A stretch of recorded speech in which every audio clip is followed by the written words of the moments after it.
आपल्या भगिनी आहेत 11 वर्ष बिनपगारी नोकरी केल्या, 11 20 वर्ष हात वर करा कुणी केले, त्यांना अजून पैसे नाही.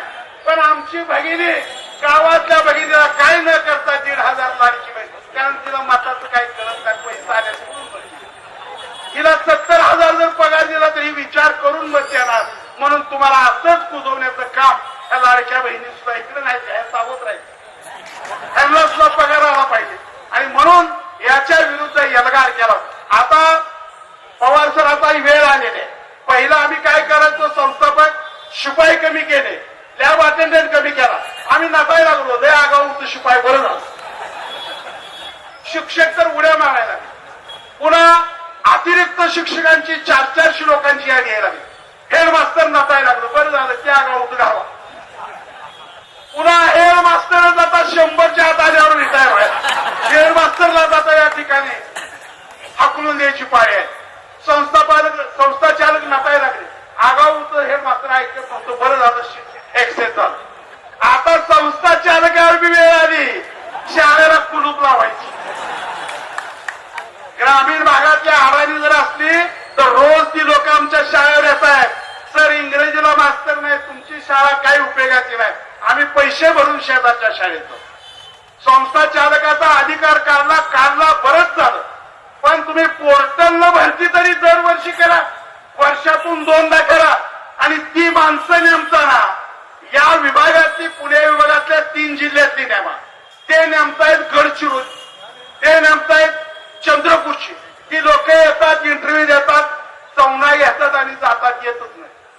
तुमच्या लक्षात स्लो पॉइझन, मी 2014ला भाषणामध्ये सांगायचो, महाराष्ट्र शासन नव्हे देश पातळीवरचं शासन स्लो पॉइझन देते. स्लो पॉइझन एकाला मारलं तर दुसरा नसतो, तिसऱ्याला मारल्यावर चौथा नसतो, नटत एक दिवशी सगळेच मारतायत.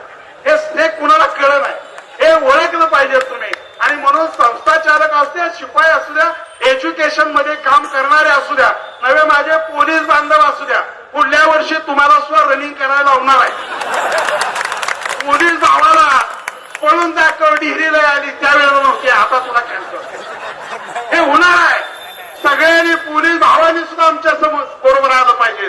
कारण फसवायचं की शेतकऱ्याला राजा म्हणायचं, सगळ्यात दळिंद्री पिकं, त्याला राजा म्हणायचं, फुलवायचं, नटवायचं, ते आपोआप मारायला लागले पावसाळ्यात उन्हाळ्यात, त्याच्या अडोगती चालू आहे. तसं मास्तरचंही तसंच आहे. सगळ्यात जगातला गरीब प्राणी पांढरे पेशा असणारा मास्तर, सशासारखा जीव आहे मास्तरचा. दगड जर उगारला तर पुन्हा शाळेकडे मास्तर महिनाभर येतो. एवढ्या गरीब प्राण्याला सुद्धा ह्या परीक्षा द्यायला लावत आहे. आणि म्हणून बंधूंनो, तुम्ही सगळ्यांनी एकजुटीनं, एक ताकदीनं या महाराष्ट्र शासनाला आणि देश पातळीवरच्या शासनाला, पूर्वीच्या सरकारनं वाड्या वस्तीवरती शाळा काढल्या, 10 मुलं असली तरी शाळा, 2 मुलं असली तरी शाळा. कारण बाबासाहेबांचा खऱ्या अर्थानं त्या ठिकाणी घटनेच्या नियमाचं पालन केलं जायचं. आज या ठिकाणी ग्रामीणच्या जवळजवळ सगळ्या शाळा बंद झाल्या आणि शहरातल्या सुद्धा शाळा बंद झाल्या. किती कायदे काढायचे? त्यांनी सांगितलं मुलं बोगस असतात, म्हणून त्यांनी सांगितलं ऑनलाईनला त्या आधार कार्डावरती करा.